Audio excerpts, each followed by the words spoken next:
Hello, everybody, and welcome to the Cure Your Fatigue with Morley Robbins series. This is the special episode 0 of the series where Morley is actually the guest, and I have the pleasure of interviewing him. We'll find out about the things that are driving his past research and his future research. So, my name is Stephen Gant, and I'm a neighbor and friend of Morley, and I've had the pleasure of talking to him for hundreds of hours about his research, about all the health problems that I have and other people have. But Morley has connected the dots in the research in a way that I have not seen any other health influencer do. And so his level of evidence is really down at the mechanism of action, which I respect as kind of a scientific person myself. So, what we wanted to do in this episode 0 is talk about Morley and talk about a number of the important kind of contributions he's done and what's driving him from the things in his background. So there'll be timestamps in the show notes, but we're going to cover things like his formation of the Magnesium Advocacy Facebook group, which has a couple 100,000 members and is now called the Cure Your Fatigue with Morley Robbins Facebook group. We're going to talk about his creation of the root cause protocol, which is his protocol for how to treat a lot of the fundamentals that are underlying many of our health problems. We're going to talk about his creation of the Root Cause Protocol Institute, which is his kind of codified training program to teach practitioners who want to understand all about the science and how to apply that to people that they're consulting with.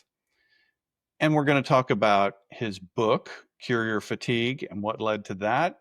And then we're going to talk about Cure Your Fatigue with Morley Robbins, this series, and the kinds of guests that he wants to have and the kinds of things that he wants to share with the audience. So, Morley, let's go way back to your origin story. But before that, I just wanted to have like a personal note, which is to say, for people that don't really know Morley like I do, you don't realize the incredible vitality of this man. He's 72. Most people who are 72 are retired. They're tired. They're sick. They're in their golden years, however tarnished that is. But Morley works like 7 days a week. I see him at Starbucks at like 5 a.m. almost every day. He spends hours covering research. He marks over all of the research with important notes. And he has an incredible recall for other papers and authors and all of the dots that he has connected in terms of mineral deficiency and the many problems that that causes. He's been on over 350 podcasts. Morley, how many podcasts have you been on today, but not including this? Uh, today. I've been on two this week, but not one today. Two this week. Okay. Yeah. So he's very generous with his time. He has been on a lot of kind of podcasters who are just getting started or have small viewerships. Frequently, his episode is like their most watched episode. And he's frequently the most requested return guest on their podcasts. So he's getting a lot of love from other people who are trying to cover the health problems that we've all got in huge amounts. So without any further ado, Morley, it's terrific to interview you for episode 0. And why don't you go take us back to your kind of origin story and the first things that made you want to ask why? Yeah. Well, great overview and intro. Thank you, Steve. Um, uh, I guess I've shared this a couple hundred times, but I'll try to be creative about it on this one. Um, I think, as many people know, I grew up in a very sickly family. Um, my Where it really began, my grandmother, my mother's mother, was 3 years old when her mother died of tuberculosis. And my great grandmother, Cora Laws was her name, um, she was in her 20s, living in Baltimore, and somehow had contracted TB. And she died on Christmas Eve when my grandmother was 3 years old. So that's not a good time to lose your mom. And so my grandmother grew up with this mortal fear of dying around Christmas. Well, she died on December 19th, and she had been a very sickly woman. Um, as long as I knew her, she was in and out of the hospital. And whenever she would come out of the hospital, she'd come to our house to stay, to recover. And my mom was one of three daughters, and she was not a she was not a well woman either. She drank too much. She had a lot of heart problems. She had three heart attacks, a stroke, but it was the third heart attack that eventually took her. But she was a chain smoker from the time she was 12 until the day she died, when she wasn't even 70 years old. She was 67, actually. She was 67 when she died. So, and she married my dad, who was hardly a paragon of virtue in health. He had schizophrenia and um, manic depression. But his mother was put into a nursing home in her 40s with Alzheimer's. So for the folks who understand the RCP and what we talk about and all the issues that we're preoccupied with, you can hear this vein of iron toxicity running through both sides of my family. And of course, I was not aware of it. Um, my sister became a nurse. She was a really good nurse. She's no longer with us. She had her struggles with breast cancer twice, diabetes, lupus, which she had for almost 40 years. And unfortunately, she believed in Rockefeller medicine. She bought the story, and she ended up with two stubs for feet. It was very, very tragic. And when I gave her my book, uh, it was only about 6 months before she passed away. And this is all during COVID when this is taking place. And finally, when I had a chance to catch up with her, I said, "So what did you think of my book?" And I could tell she was struggling with something nice to say, and because she wasn't about to say I was right. And she said, "Well, Morley, you were always very articulate." And I thought, well, I guess that was about as nice a thing as you could say. So I thanked her. But you know, I had designs on being a doctor. It's easy to be a doctor when you're 12 years old. It's easy to be a doctor when you're in high school. It's not so easy when you get to college, and then you find out what you have to do you basically have to sacrifice your world to that pursuit, and I wasn't willing to do it. But I applied to schools anyway. Applied to 18 schools. Uh, got rejected by all of them. 12 in one day. Not that there's any collusion between the schools, um, but it was a blessing that I didn't get in.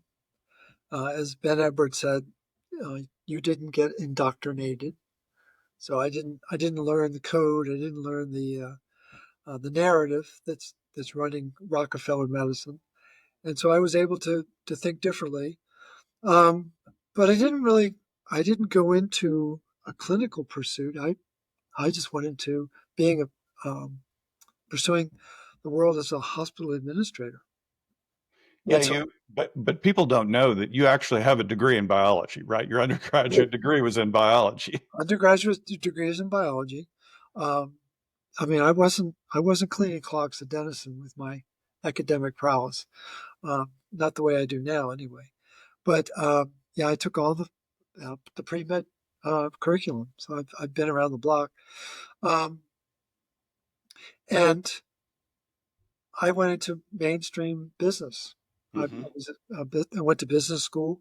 I got my master's, was accepted into a doctoral program at Hmm. George Washington, uh, and did all the coursework. Took the comprehensives. I was all ready to do the dissertation. Then it said, why am I doing this? And so I kind of dropped that pursuit. But I was always focusing on the growth side of the business. I did that pretty well. And after doing that for about 12 years, I decided to go into consulting and was a consultant for 20 years. Uh, Half of those years was with one firm, McManus Associates, and they were a very avant-garde, very progressive group of problem solvers, headed up by a guy named Jerry McManus, who was a former Navy test pilot who had a friend in the White House named Jack Kennedy. And he did some very interesting work with the White House while we were out traipsing through um, the countryside working with hospitals. But we did some very innovative projects projecting where costs were going to be and expenses and demand for services. And I'm sure we'll talk about that a little bit. But during those 20 years, I was pulling a suitcase behind my back for Mm-hmm. much of that time, uh, flying on planes for much of that time, hither and yon, and developed frozen shoulder. I couldn't pick my hand up above my waist. And friends recommended that I go see Dr. Liz. I said, I don't do witchcraft because I was an allopathic brat. And they sold me some supplements. They didn't do any good. I went back a couple months later and I said, you must have something stronger. And Lynn Bednar, the owner of the health food store, said, Morley, we love you. Go see Dr. Liz. So with my tail between my legs, I went to see Dr. Liz, who, as everyone knows, is now my wife. And she healed my frozen shoulder by putting pressure on the pterygoid muscle in the TMJ joint. And it was probably, if not the second most painful experience of my life. Probably the most painful experience was having 18 inches of wire pulled out of my knee after a surgical procedure. But this was a close second. And as she pressed, my arm went up, and that was a miracle. And she used a phrase that I'd never heard in 32 years of working in hospitals. She talked about an innate healer. And I didn't say anything to her at the time, but I thought to myself, if there's an innate healer, why do we have millions of doctors around the world? We have a million MDs in the US. We have 9 million MDs in the world. We have equals that number in naturopaths and chiropractors and osteopaths and homeopaths, and you just go down the line. Why do we have all these doctors if there's a natural healing mechanism within? So I really wanted to find out who that was. And of course, that's what led to the book, Cure Your Fatigue. It was kind of the culmination of the research, which was written during 2020. What's significant is there's not one reference to COVID in that book. And it's done very well. It's not a bestseller, but most books, um, I shouldn't say most, 99% of books published today don't sell 500 copies. Mm-hmm. And so we're coming up on 38,000. So it's a notable accomplishment, which has caught the eye of a mainstream publisher. Ben Bella Books, Glenn Yeffeth, the CEO, said, I want me some of that. And so he's publishing the second edition, which will be coming out in November 11th of 2025. Just to timestamp this conversation it's about 4 months from now. Uh, yeah, 4 months from now, and we're looking forward to that with some guarded optimism, hoping that that'll reach a bigger audience with a mainstream publisher behind it. So that's a little bit of my backstory. Mm-hmm. You had told me that you had actually worked for the Department of Health and Human Services, although it might have been Health, Education, and Welfare back then. Right, it was. Um, so you had worked there for a year? Yeah, I was a graduate student doing I guess you would call it a residency. It was something you had to do in order to complete the curriculum for the master's program. And it was HEW. Uh, Joe Califano was the secretary back then, um, with all his bluster. And there was a Health Planning Act, Public Law 93-641, had just been enacted, and was trying to rein in this uncontrollable expense that hospitals are engaged in with buildings and technology and what have you. And the federal government was going to step in and rationalize that, a la national health care, like in England. And we were working at um, a appellate level. You can imagine the pushback that mainstream medicine had with being told no. And we got to work on some fascinating projects to either challenge or endorse projects that were coming, and met some fascinating people in that process. Everything you've heard about working for the government's true. I mean, both positive and negative. It was an amazing experience. Um, what I enjoyed most about it was I started out in a little 4x6 cubicle with a desk and a chair. And I would come in every morning and move the walls a little bit at a time. And when I left, it was about a 10 by 12 cubicle, had a conference table and four chairs and my desk and a plant. The hardcore uh, staff could not believe how I kept getting a bigger office. I had so much fun with that, just kind of working it. So I'm always trying to have a little bit of fun while I'm doing my work. But that was probably the most significant accomplishment. I wrote a lot of white papers and attended an ungodly amount of meetings. But I think maybe one of the most important things that happened at that um, job, I met a woman. Um, I was in my early 20s. She was in her 30s. She was a bit of a homespun nutritionist, and she watched me go down to the cafeteria, get a cup of coffee and a glazed donut. That was my breakfast. And then she watched me crash about 10:30, and she came and she said, "How's that working for you?" I said, "It's not really working very well." And she handed me a copy of a book called Sugar Blues, and it's probably one of the most important books I've read in my career. And it's really what got me interested in nutrition. And so I'm very grateful to her. I can't remember her name now, but she saved my life. And I stopped having the glazed donut. I still have the coffee, but I've wisened up not to load my body with too much sugar. And back in those days, that was a big deal. And so obviously we've gone well beyond that, but that was the start of it. The other thing that was fascinating about working at HEW was that the Department of Justice, where the lawyers hang out, um, they were granted 5 hours of administrative leave a week to exercise, and those of us at HEW got zero. So that explains the insanity of health and human services today. And I think Secretary Kennedy is doing his level best to try to shake it up, but there's some entrenched apathy and misunderstanding about what health is about.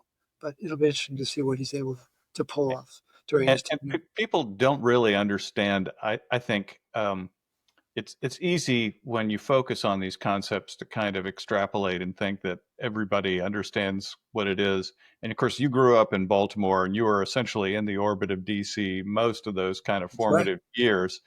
But most of the United States and most of the world isn't. And so the Department of Health and Human Services currently spends about a fourth of all of the US federal uh, budget. That's So right. they cover Medicare and Medicaid. They are the largest funder of medical research. And so They're twice the size of the Pentagon. yeah, it's a big, No, big deal. people have no idea how big HHS is. I didn't realize it was bigger than the Pentagon, but it's twice the size of the Pentagon. So it's a staggering, sprawling enterprise that I think has lost its focus. It doesn't know what end is up, and so we could pursue that. But I think it is a enterprise that has tremendous sway. Whether it's going to find its mojo under Secretary Kennedy, I don't know. It'd be interesting to see what happens. Absolutely. So I wanted to go back to your time as the hospital consultant and executive. So a lot of people who watch your videos, unless you actually happen to mention it, they don't understand that when you were critical of the medical system, you worked in the belly of the beast for 30 plus years, Yeah, right? You worked with doctors and nurses and hospital procedures and things like that for an entire career. You know something about that world. yeah. No, it's a fascinating world, and they do good work. I think it's very blinded. That they don't have a full understanding of the problem. Um, and I mean, my very first job was director of planning at a small community hospital, Arlington Memorial Hospital, and it was a great job. I mean, I worked for the CEO, and I got to do some really fun projects. And I'm a data jockey. I love to play with data, love to turn it into pictures. And I remember the hospital was founded in 1944, and it was an army containment hospital, and then got flipped into being a community hospital after the war. And but the data goes back to 44, and I got there at 77. So I had 33 years of data. That's a lot of data, and I compiled a very robust notebook of data during my tenure. And I'll never forget. It's about halfway into my tenure there. I was there for about almost 3 years, and Pat, can't remember her last name, but she was the OR supervisor, and she came to my office in a panic. It was a July morning, one morning in the summer, just absolutely flipping out about the the low census in the OR suites. And I looked at her. At first, I thought she was kidding. I was like, and then I went, "You're serious?" She said, "Well, yeah, we're." And so I got out the notebook, and I had this chart of 33 years of data that was a very predictable curve that went down every June as the doctors went on vacation, and then, and then picked back up in September when the doctors came back from vacation. And I said, "You're right here. You understand?" And she went, "That's amazing. I never saw that pattern before." So it was a fun hospital. I my One of my more entertaining moments was to lobby three different women in the hospital, um, and they neither one knew about the other. I said, I've never had a surprise birthday party. I got I got these three people because I had three different spheres of influence, and so then the day before my birthday, I told A about B and B about C, and then they realized they'd been scammed. But it was this big bash. We just had so much fun, and the CEO came, of course, and he was just shaking his head like, "You planned this, didn't you?" I did.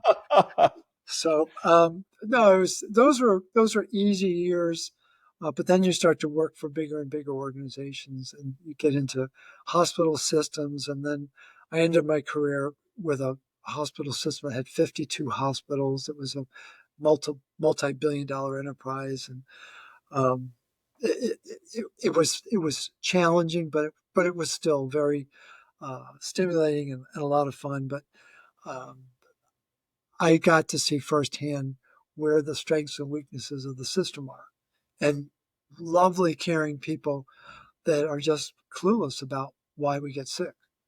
And I can look back on that with a real sense of understanding now that at the time I was just kind of like, I just assumed they knew what they were doing.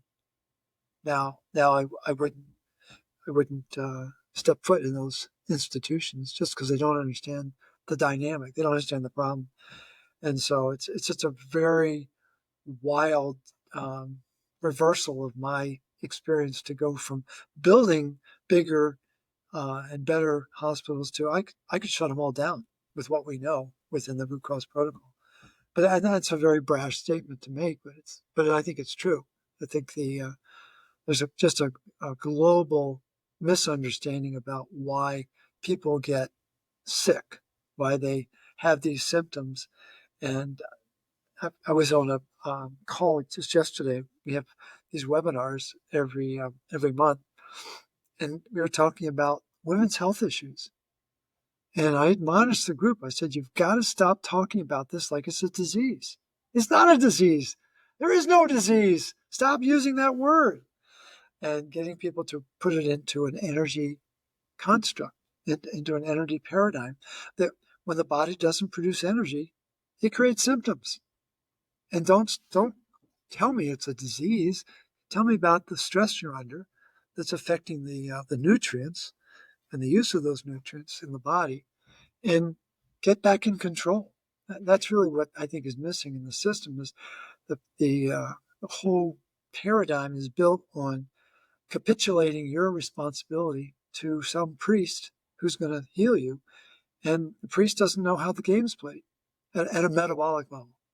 This was one of the points. Well, there have been many points, but this was one of the points in our hundreds of hours of conversation about your research that I found fascinating, which was this concept that pathogens want to feast on the iron in your body, and they require it to be able To to replicate. grow Yeah.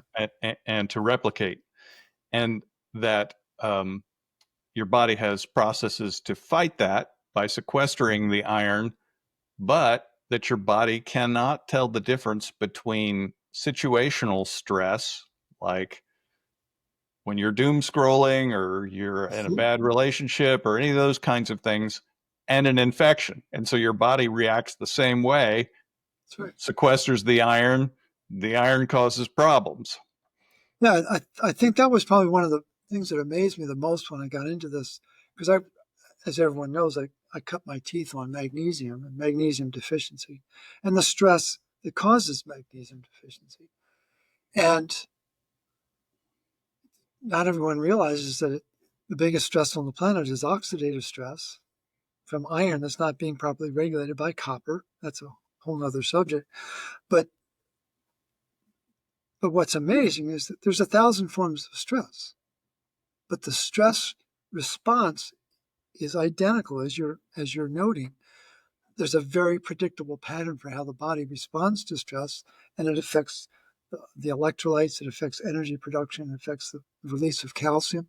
And it's like there's only one stress response. And what I think is amazing about it is the guy who figured it out was Dr. Fiedler in 1899. I mean, very, very talented physician in Vienna who loved the heart. That was his passion. Was he would have been an early cardiologist, but they didn't have that specialty back then.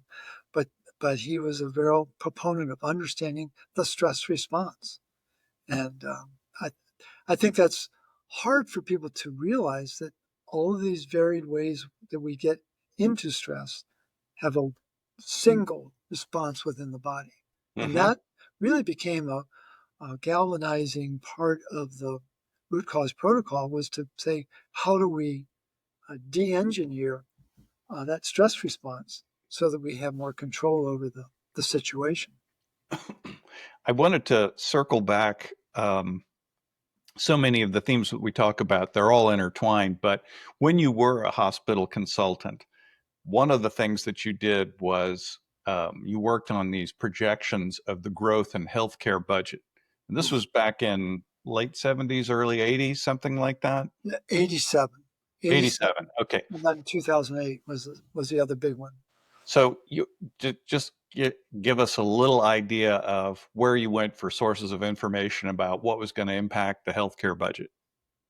Well, we interviewed leading, uh, very forward-thinking scientists very forward-thinking clinicians, um, technology companies that were innovating, trying to. I remember reading about the Toto toilet that everyone takes for granted now. It was one of my bosses, Lou Pavia, who interviewed the executives at Toto Toilet in Japan to learn about the innovation that they were developing. That it could take your blood pressure while you're sitting there, and it was like what? I mean, it was fascinating to think about the biometrics that were being developed back then. And when we made a projection that healthcare was going to be in the U.S. over $3 trillion, which was a massive multiple of where it was. People thought we had lost it. They were just hypercritical.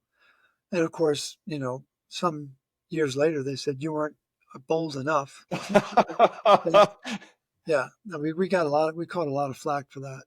But no, we were a very aggressive group of thinkers that didn't mind pushing the edge of the envelope. And again, we were inspired by Jerry McManus, who was a test pilot. You don't survive being a test pilot if you don't push the edge of the envelope. And so we would really challenge each other to see what would be something that was so far-reaching, but yet still predictable.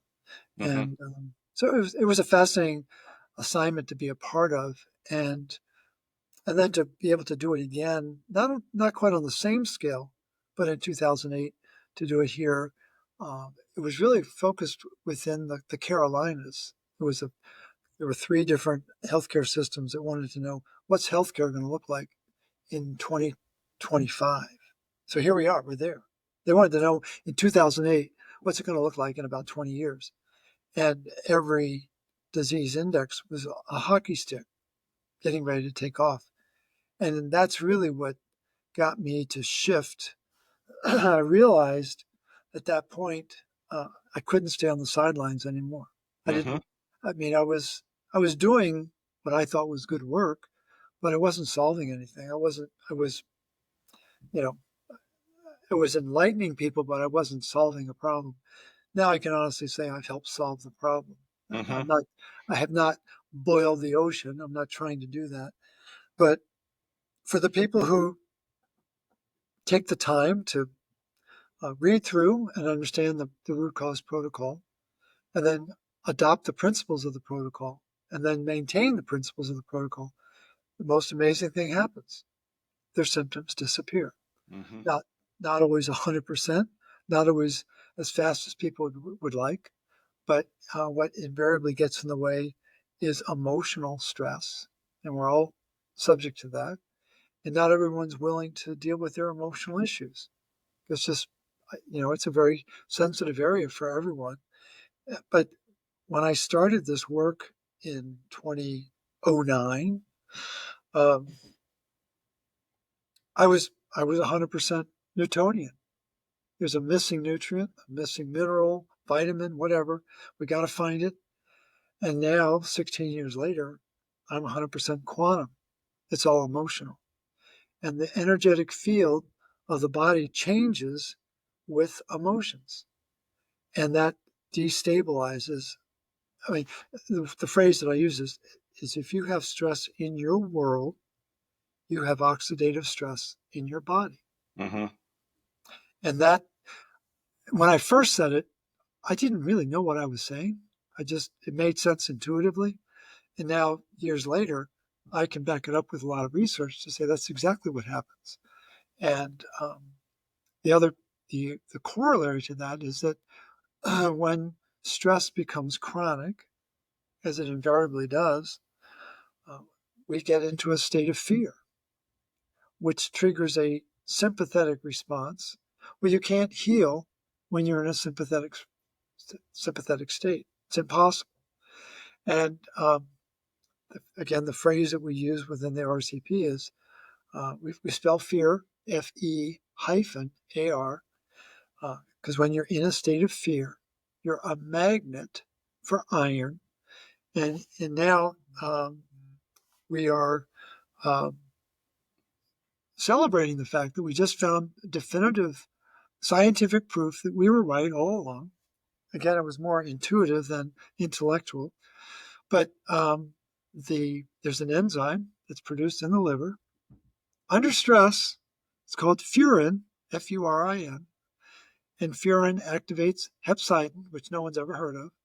And hepcidin is the badass of iron metabolism, and it shuts down the iron recycling system. And then you become the magnet for iron that people don't realize is what's fueling the oxidative stress, which is what's fueling the symptoms that they go to the doctor about. Right. I was fascinated when you described the Fenton reaction, right? Isn't that what it's called? Because I guess Dr. Fenton discovered that, right? But 1894. Yep. and essentially everything's iron fortified. We're getting way too much iron. We did not evolve to have this level of iron, and it's an inorganic form of iron, not like heme iron that we get from the blood of our prey animals, which has kind of a complex around it that makes it less destructive. But what I Right. didn't realize until I started to research it a little bit on my own was that the iron through the Fenton reaction releases it's hydrogen peroxide, right, and hydroxyl radicals, Mm-hmm. OH, and they have such a destructive power. They're just ripping uh, apart the proteins around them in the cell and in the mitochondria, and they're just like a bull in a china shop. They're smashing everything, and then after the Fenton reaction happens, the iron is still there. It just starts again. Starts again. No, and so the phrase oxidative stress sounds really lofty and sophisticated. It's just rust. And and again, people say, well, I don't have metal inside my body. Actually, you do. But what happens is we're supposed to make energy. The first process of making energy requires activating oxygen in a specific part of the mitochondria. It's called complex 4, and there's a very specific enzyme, cytochrome C oxidase. It goes back to the beginning of time. It didn't happen just last week, and it's a copper dependent enzyme. But mainstream will tell you, oh, it's copper and iron. It's like, okay, everybody has a kitchen, and everybody's kitchen has a stove. Well, complex 4 is a stove. And what Rockefeller medicine wants you to do is focus on the stove, and then you get to ask important questions. Does the stove know what's for dinner? No. Does the stove know what burner to put on? No. Does the stove know what the temperature should be in the oven to cook the casserole or whatever you're going to have? No. Who knows about this? The chef. Oh, there's a chef in the kitchen. And who's the chef in the copper kitchen of the mitochondria? It's copper. That Mm-hmm. enzyme is a copper dependent enzyme. And so it's very unique approach that we take, but copper is the sentient mineral in our body. It knows. It knows that there's oxygen that needs to be activated. It needs to be turned into water, 2 molecules of water. And when that happens, 3 energy molecules called ADP, they're the precursor molecules, go over to complex 5, which is also copper dependent, to become 3 magnesium ATP. Now, if that doesn't happen cleanly and completely, and about 3% of the time it doesn't, that's the estimate that a lot of different scientists use. 97% of the time, everything's fine. 3%, not so much. And so 3% of the time, the oxygen takes on an extra electron, and it becomes what's called superoxide. So right now, the movie to go see is Superman, and superoxide is not like Superman. It's more like hyperoxide. It would be better to call it hyperoxide. And that form of oxygen needs to be neutralized by an enzyme called superoxide dismutase, which is copper dependent. And when that happens, the oxygen becomes hydrogen peroxide. Hydrogen peroxide is not necessarily a bad guy. It's a signaling molecule. But if it's being produced too much, it needs to be neutralized by two enzymes, either catalase or glutathione peroxidase, both of which are copper dependent. And when they are done with their work, it becomes what's called there's oxygen that's made, but there's a hydroxyl radical that you talked about, which is considered the most destructive biomolecule on the planet. And that it only lasts for 3 or 4 nanoseconds. I mean, it's like boom, it's only there. But think of a pinball machine.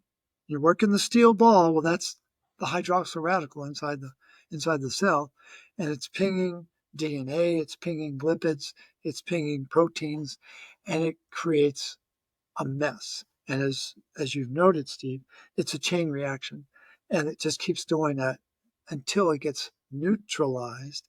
And there's different ways to neutralize hydroxyl radicals. You can use B6. Vitamin B6 is very good at doing that. But there's another protein in our blood, which I'm sure we'll talk about, called ceruloplasmin. One of my legal buddies can't say that. He calls it superplasmin, which I think is a great name for it. And that will neutralize the hydroxyl radical. Now, what should make everyone nervous listening to this conversation is I've never heard of ceruloplasmin. My doctor's never talked about that. And I would argue it's probably the most important protein in the body. It's the master antioxidant protein.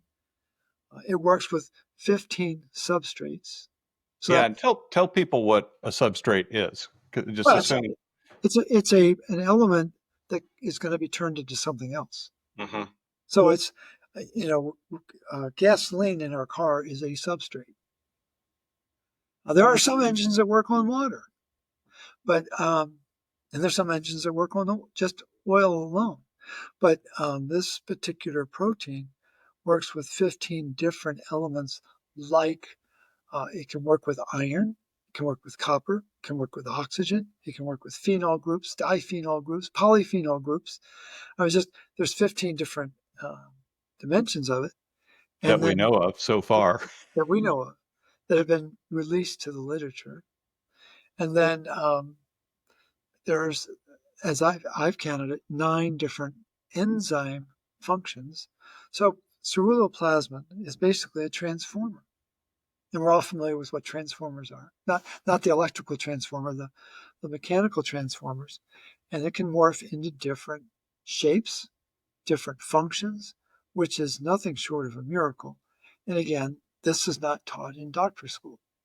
They're not taught about this master antioxidant protein that has intelligence, and it has uh, between 6 and 8 copper atoms inside it. Nothing, no other protein in the body has that level of mineralization like that. And to me, it's living proof that we are being scammed by the system, left and right, because no one's talking about ceruloplasmin. They're talking about this disease and that disease, and it's all a narrative. And we've got to wake up and realize that the body is really smart. The body knows exactly how to make energy, but it's got to have the right nutrients. And that's really the sum and substance of the stops and starts of the RCP. So let's talk about the root cause protocol, and well, first let's talk a little bit about the Magnesium Advocacy Group on Facebook, because that was substantial responsibility for you to start. And were you in your 60s when you were starting that? Mm-hmm. Yeah, yeah. And um, so what motivated you to take on that work to do that?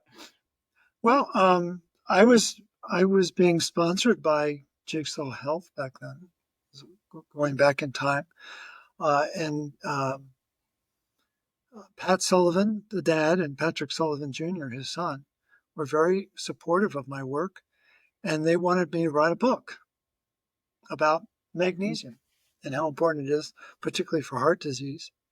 And I was very excited, kind of a heady experience to have someone say, "Oh, we want you to write a book." And they said, "But you need to have a Facebook group to create demand for the book."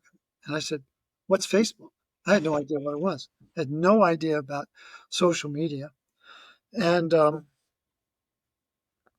so when I realized what it was and started to get a feel for how it was working, I decided to be a new sheriff in town, because people prided themselves on how cryptic they could be with their response. How few letters can I use in my response and get your attention? And I would do 18-inch posts with citations and letting people know there's a new sheriff in town. And it caught a lot of attention. Because And what it's got hundreds of thousands of followers, right? about a quarter of a million. Quarter of a million. Yeah. Yeah. And we took a very controversial stance as we began to develop the RCP, the root cause protocol. We were very critical about certain supplementation, like iron supplementation, calcium supplementation. Stop taking zinc, which is heretical. But the granddaddy of them all, of course, was we did not recommend vitamin D supplementation. We were recommending cod liver oil, which has both A and D in the right ratio, I might add, which is 10 times more vitamin A than vitamin D. And for easily 2 years, almost 3 years, we bore the barrage of resistance to that. Because I think it's one of the most misunderstood nutrients on the planet. And what has amazed me in this post-COVID era is that more and more people are waking up to the scam that was, but they'll still defend their doctor telling them to take vitamin D. Like, you still haven't learned your lesson. So that was a very powerful experience. That's where I wrote the iron toxicity posts. There's 81 or 82 iron toxicity posts. I think it's 81. Um, those, If you have not read those, essentially Morley is identifying health maladies and documenting what the cause is, which is usually iron or iron in combination with something that a co-conspirator, right? yeah. And so what I decided to do was write those and then have citations. And what I learned in that process is, before you put pen to paper, you better know what you're talking about. You got to be able to defend it. And so there was great discipline to write those. They were very taxing. They're not easy. They were not easy articles to write. It wasn't like writing a scientific article. I don't want to leave the impression that I was trying to emulate that, because I don't know how the scientists do it. I mean, I have such respect for their rigor and their discipline and the work that they put into it. I was just trying to get information out, trying to help people understand the problem and understand that copper is the general and iron is the foot soldier, and stop thinking that iron regulates itself, because it doesn't. Iron is very dependent on copper for every facet of its day-to-day existence, and that's not taught anywhere. And so we have scores, hundreds, thousands of articles that prove that we're right and that mainstream medicine is wrong. So did the desire for, because you started out the root cause protocol training with some symposiums, right? And did that come from essentially acclamation by the people on the Magnesium Facebook group who wanted it? Yeah, there was a group that was really clamoring to learn more. And so in 2017, we put together a class. It was beginning of the year. And then in the spring of that year, I got a call from my buddy Ben Edwards, and he explained who he was, and that he had 9 nurse practitioners he wanted to take the training. But he said, I want to get that training. And I said, well, I'm not sure I want to train you. And by the grace of God, he didn't hang up on me. He said, what do you mean? I said, well, you're part of the problem. He said, wait. He said, you can't blame me for the system. He said, you can blame my handlers. You can blame the people who taught me, but don't blame me. And he taught me a very important lesson about um, the fact that the system is missing information. He said there's unintended consequences from that orientation. And so we ended up doing the training in Lubbock, Texas, over 2 weekends, uh, 2 weeks apart. And it was an amazing experience to do it live as opposed to online. And that was, as they say, that's where it all began. And now we're in the midst of online class number 22. And we've trained over 1,000 people, probably closer to 1,200 people now. And just getting the word out. We're not cleaning clocks. We're not trying to boil the ocean. But there's a head of steam that's coming from that. And more people are becoming aware of these principles and learning that there's more to the story. It doesn't, we're not trying to say that the system is wrong. The system is incomplete. Well, we're trying to complete the education. We're trying to round out the understanding of why heart disease exists, or why neurodegeneration exists, or why cancer is so prevalent. And there's a metabolic reason. It is not a disease, and that's the focus, is trying to strip away the mystique and the booga wooga-ness of medicine, and really allow people, as you alluded to in the beginning, what is the mechanism of action that allows symptoms to come about? And it all starts with lack of energy, which means there's oxidative stress because the oxygen is not being activated. And when it gets out of kilter, the stress builds and then the symptoms build. And depending upon where those symptoms are taking place in the body, whether it's in the digestive tract or the pancreas or the kidney or the liver or the brain or the heart or wherever, you're going to manifest different symptoms. Mm-hmm. And that is the mystery, is why does it gravitate to one organ versus another? And I think it's emotionally driven. I think that's really what, and I think that the Chinese would probably back that up, because every organ has an emotion that drives it. And so it's fascinating to see how the pattern is consistent, but its expression takes place in different parts of the body from person to person to person. So it's fascinating. It is fascinating, and I remember the first time I went into a doctor's office. Well, okay, so I have a couple of anecdotes of my own. I did take vitamin D during COVID, as was recommended by a lot of health influencers. So this was the synthetic vitamin D. I didn't take a huge amount, but it was like 5,000 units, international units a day, something like that. And in my conversations with Morley, he would say, synthetic vitamin D causes a lot of problems. Like, one thing it can contribute to is cataracts. And I said, like, funny you should mention that because I have a cataract in one eye and I have to have a cataract replacement surgery.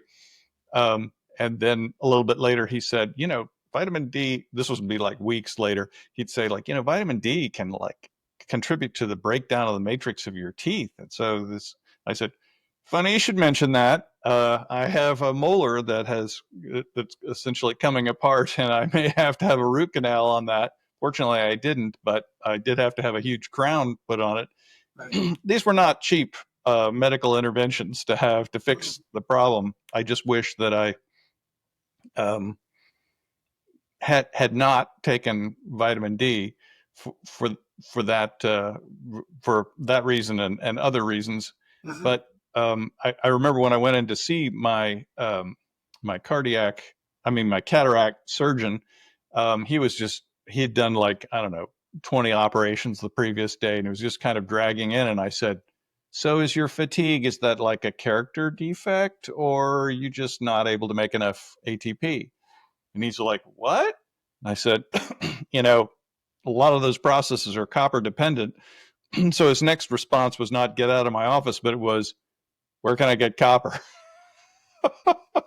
Yep. And I think so many people are down at the level of like, okay, I'm glad that you understand all the dots that are connected and you understand the mechanism of action, and you have gone from the symptom down all the levels until you've got the actual mechanism of action. But just tell me what I need to know for the test. That's right. No, that's where most people are. They don't want to. They don't want to know the details. They just want to know how do I solve it. And you clearly do that in the root cause protocol, where you have the series of things that you should stop doing, of which taking supplemental vitamin D in its synthetic form is one, and you have a series of things that they should start doing.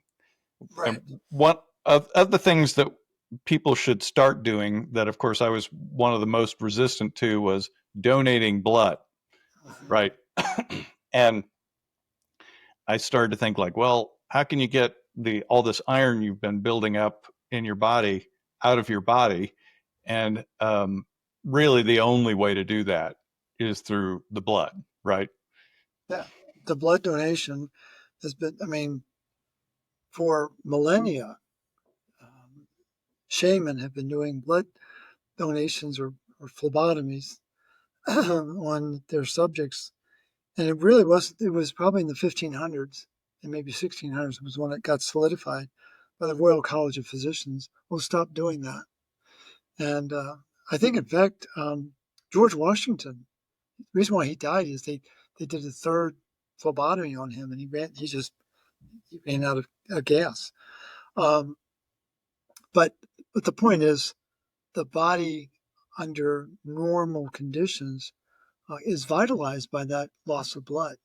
It is a stressor, but it lowers the iron footprint in a very constructive way, and it jump starts the process of making new blood. The formal name is erythropoiesis, which is just a complicated way of saying making new blood, making new red blood cells, and it it just sets in play a whole series of events that help the body to remove iron that's been stored in the organs and get it back into the recycling system and really maintain a sense of vitality that people haven't had for years prior to that process. And it's um, So there's very rare. there's a whole literature on people who donate blood regularly living longer, right? Oh, absolutely. And it's very rare to find a practitioner who knows about it. Very rare. I cannot understand why the American Red Cross, and you and I have complained back and forth about this. Why is that not their tagline? Donate blood, live longer. I don't know of a better tagline than that, but they don't have that. They don't have that. But the longitudinal studies that they regularly do prove that. Yeah. Right, and it makes total sense. You donate blood, your body senses that the blood level is down. It says make more blood, and then it sets in place this cascade, which says like all that extra iron you've been storing in the liver and the spleen and other organs, like your brain. Let's have some of that. We need to make red blood cells, and then that's what makes it able to come out of the mitochondria and solve some of your iron buildup problem. That's right. That's exactly right. And it's the easiest thing people can do to feel better. And there's a famous iron biologist, Ed Weinberg. He was at Indiana University. He's no longer with us, but at the first sign of an illness, he would go to the Red Cross and donate a pint of blood. Mm-hmm. Invariably, he would feel better and overcome whatever the ailment was. Well, especially if it was an infectious ailment, because he just lowered the iron buffet that was on offer to the pathogens, right? Right. Absolutely.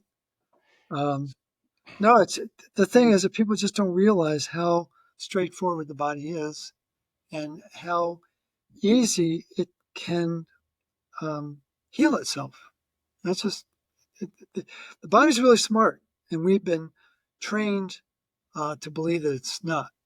And that's not the case. The body has tremendous um, awareness of itself, knows what's going on, and we have been misled and misfed, as I love to say, and don't realize the rejuvenating capacity of the body to take care of itself. Right. I mean, we would not have survived incredibly difficult evolutionary conditions for millions of years. Some of these, I get, was it hepcidin that we looked at the other day, and it was, or was it furin? It goes back to jawless fish, Uh, hundreds of millions of years. Hepcidin, it was hepcidin, very, very, very important protein that is misunderstood in the modern era. Yeah, yeah. Well, we're coming up on an hour. Let's get to what the kinds of things that you want to cover in Cure Your Fatigue with Morley Robbins series. You have already interviewed the wonderful people at the Ramstead Ranch for episode 1 on regenerative farming. Highly recommended. There'll be a link in the show notes to that episode. Uh, Um, what it's what a great, what else are you looking to include? well, I'm still formulating my thoughts, but I like the idea of really in introducing people to regenerative farmers. I think it's really important to understand where the system really needs to change at the start. Um, I'd like to have research scientists on it who can really speak freely about their research and what they're learning. Uh, I want to have some of the more popular health influencers, as you call them, and just um, pick at them a little bit, see what they know about what we talk about at the RCP. And I would imagine that they will come with a certain degree of trepidation because they want us to believe that we need 1,000 things to get well, and basically we don't ascribe to that. So I really want to simplify the message for people. I think it'd be fun to have conversations with people who've had great experiences with the RCP Hmm. and just to kind of shake it up a little bit. So I think the whole focus is evolving, but over the course of the rest of this year and probably next year, we'll begin to mold it into this communication platform that can help people understand what makes the Cure Your Fatigue approach unique. Why is the RCP different from everything else that's out there? Uh, where does it shine? Where do you need to be mindful of extra attention? And just let people know that at the end of the day, it comes down to one variable, which is to what extent you believe in your body's ability to heal itself. All the RCP is a support to that belief system. And if you believe in your body's ability, your body's going to find a way to make it happen. And I think where a lot of people get stuck is that they are frozen in sympathetic response. They're terrified of their situation. They think they're being punished by God, or there's a lot of weird mind games that go into chronic disease. But once people realize that there's a path out of that, it's very energizing. It's very liberating, and I think people are very grateful to have it as an option. Are we trying to replace Rockefeller medicine? No, have no desire to do that. Um, it's meant to be an alternative. It's meant to be a thoughtful alternative. It's a thinking person's approach to healing, and people that are ready to rise above the mainstream din of being told what to do find it very liberating and very energizing. And that's all we're trying to do is just have it as a viable option and give people a choice. I firmly believe what I really appreciate and respect about Secretary Kennedy is he wants people to have a choice.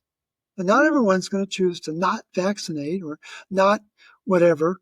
And that's fine. That is their choice. They should not be forced to do anything. And we just want this to be a viable and workable and proven option for people to have. And that's really what drives this. It's an invitation. It's really what it is. It's not a mandate. And I think it can work in just about every conceivable setting.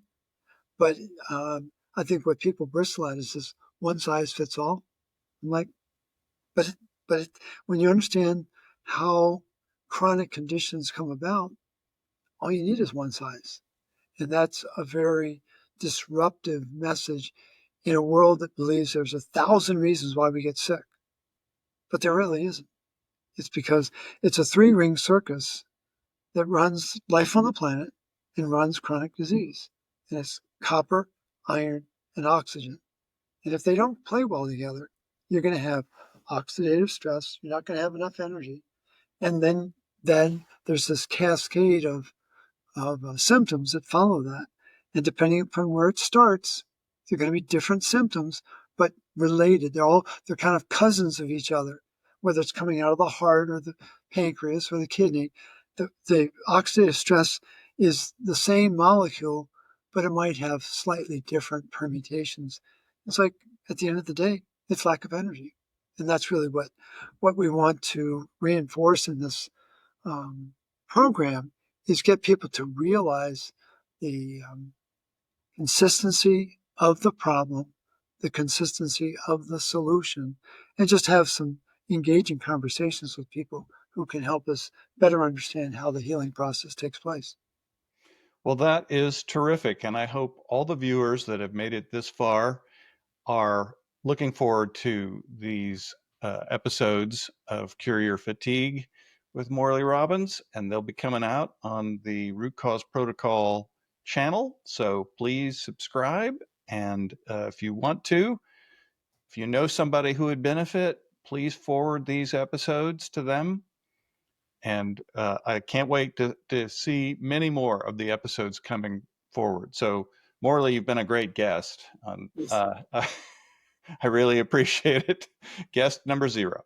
Guest number 0, but Steve, I really appreciate all you're doing to help launch this platform. You've been a prince among men, and you've done so much work. So we're very grateful for all the time and attention that you put into it. And this will be fun to get this up on the airwaves and get kind of slip it into the queue so people can begin to better understand what's the philosophy behind it and get to know some of the personalities. And I shouldn't be the only person interviewed. I think there are many people that would be fun for people to meet around the world that are familiar with the RCP, and look forward to that having that be a part of this process as well. So look forward That's to it. terrific. So, everybody, stay tuned. Thanks a lot. Thanks so much. We hope you enjoyed episode 0. And now, if you click on the title, you get to see episode 1, where Morley interviews the people who run the Ramstead Ranch. And they have a pretty interesting discussion about regenerative farming, adding minerals back to the soil. We hope you enjoy it.